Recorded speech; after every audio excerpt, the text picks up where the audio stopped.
Imagine Italian food with no tomatoes. Ireland, India, and China with no potatoes. Thai and Indian cooking with no chili peppers. Switzerland and Belgium with no chocolate. No popcorn at the movies, no peanut butter, no vanilla ice cream. This is not a fantasy, it is simply the entire world before 1492. Because every one of those foods existed only in the Americas, bred and perfected over thousands of years by native farmers whom history almost never calls what they were, some of the greatest plant scientists who ever lived. Today, roughly 3 out of every 5 crops grown on Earth were first domesticated in the Americas. In this final episode of our season, we tell the story history forgot to put on the menu, how the Native American harvest conquered the world and what the world gave its farmers in return. Start with the miracle nobody can fully explain, corn. Corny maize does not exist in the wild. It cannot survive without humans, its kernels are locked on the cob and cannot even seed themselves. It is a made thing, an invention. Its ancestor is a scraggly Mexican grass called teosinte, whose hard little seed spikes hold a dozen kernels locked in stony cases. You would walk past it without a glance. Beginning some 9,000 years ago, farmers in southern Mexico began selecting it, generation after generation, bigger spikes, softer cases, more rows, in a breeding project that ran for thousands of years and transformed that wheat into the fat, milky, 100-kernel ears we know. Geneticists still marvel at it. Turning teosinte into maize is arguably the single most impressive feat of plant breeding in human history, accomplished by people with no writing, no microscopes, just observation, patience, and genius measured in centuries. By the time Europeans arrived, corn had already conquered the hemisphere. From Chile to Canada, it fed the Maya and the Aztec, the mound cities of the Mississippi, the pueblos of the desert, the longhouse nations of the Northeast. And after 1492, it conquered everything else with terrifying speed. Corn grows almost anywhere, yields more food per acre than wheat, and matures fast, and within a century it was feeding peasants in Italy and the Balkans, farmers in Egypt and West Africa, and villages across China, which is today the world's second largest grower. Modern industrial civilization practically runs on it. Corn feeds the world's livestock, sweetens its drinks, and hides in most of what fills a supermarket. It is the most produced crop on planet Earth, over 1 billion tons a year. Every bite of it, everywhere, descends from those Mexican farmers and their impossible grass. Now the potato, the food that remade Europe. High in the Andes, at altitudes where corn will not grow, farmers began, 7,000 or 8,000 years ago, with small, bitter, even toxic wild tubers and bred them, patiently, into thousands of varieties of potato. For every altitude, every soil, every use, they even invented freeze-drying, leaving potatoes out in the mountain frost and sun to make chuno, a food that stores for years. The Inca Empire ran on the potato.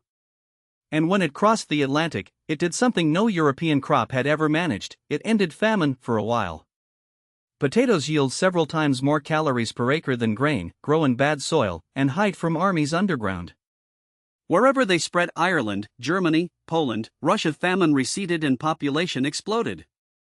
Historians credit the humble Andean tuber with fueling Europe's population boom and, with it, the Industrial Revolution. The factories of Manchester were built, in a real sense, on Native American agronomy. Ireland is the potato story's tragic postscript, and it carries a warning the Andes had already answered. The Andean farmers grew thousands of varieties precisely so that no single blight could take them all. Diversity was their insurance. Ireland, by the 1840s, had come to depend on essentially a single high-yielding variety feeding a third of the nation. When the blight came in 1845, itself a traveler from the Americas, the entire crop collapsed year after year. 1 million people died, and 1 million more fled, many to America. The catastrophe was not the potato's failure, it was the failure to farm it as its inventors did. The native lesson, plant diversity, always, was relearned in blood, and it is the foundation of crop science to this day. The Andean seed banks, still maintained by Quechua farmers around Cusco, are now treated as a genetic treasure for all humanity. No native crop conquered the world's palate faster than the chili pepper.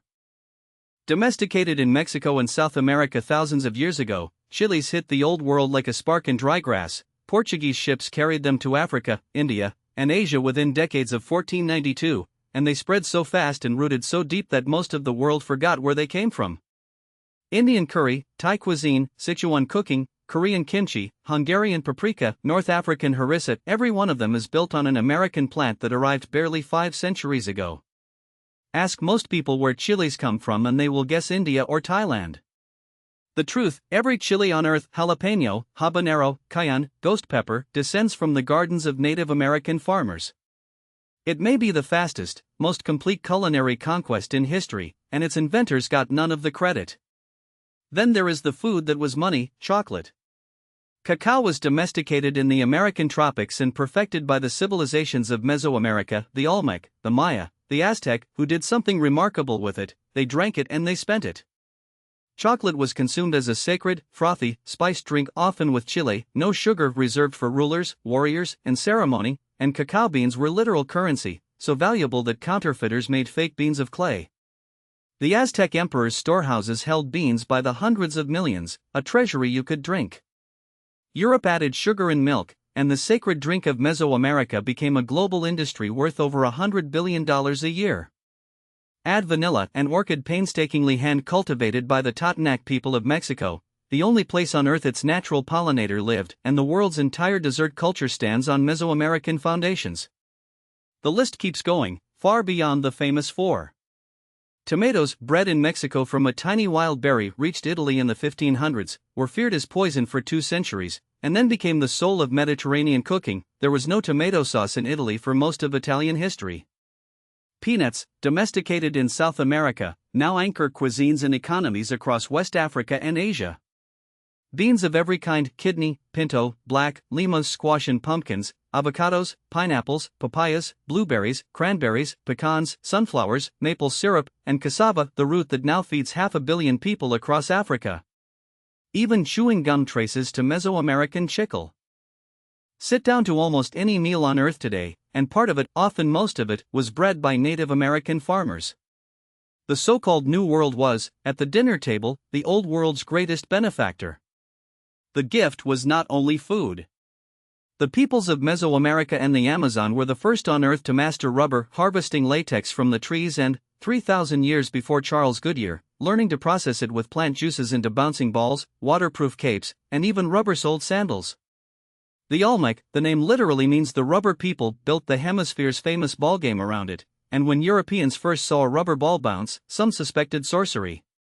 Add the canoe, the kayak, the snowshoe, the hammock, a Caribbean invention that changed shipboard life for every navy on earth, and quinine, the Andean bark that treated malaria and made European survival in the tropics possible at all.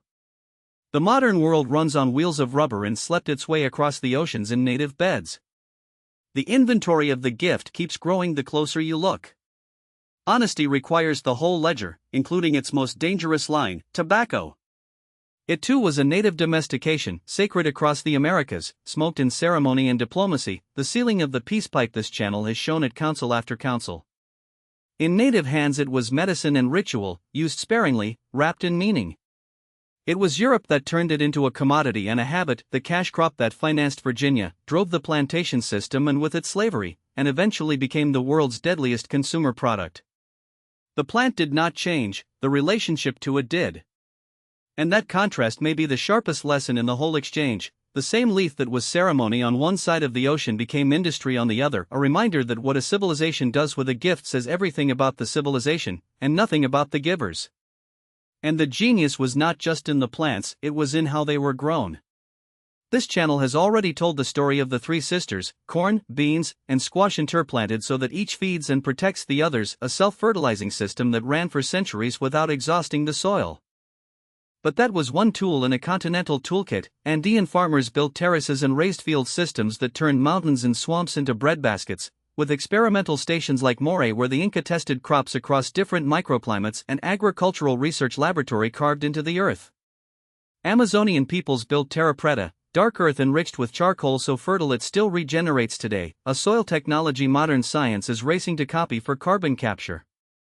Fish-fertilized fields in New England, irrigation canals in the desert Southwest engineered by the Hohokam centuries before Phoenix existed. These were not people gathering nature's leftovers. They were civilizations engineering their landscapes to feed millions sustainably for millennia. Now hold the 2 halves of this story side by side, because the contrast is the point of this whole season. The peoples whose crops doubled Europe's population were, in those same centuries, being dispossessed of the fields where those crops were bred. The farmers whose corn fed the world watched their own cornfields burned by armies at Sullivan's expedition, in Navajo country, on the plains. The nations whose agronomy outproduced Europe's were declared savages who did not use the land, and removed from it on that pretext. And in the final indignity this channel has traced across many episodes, the inventors of the world's healthiest crops were penned on reservations and fed government rations, white flour, sugar, and lard until diabetes became an epidemic among the very peoples who had given humanity the potato and the bean. The world took the harvest and starved the farmers.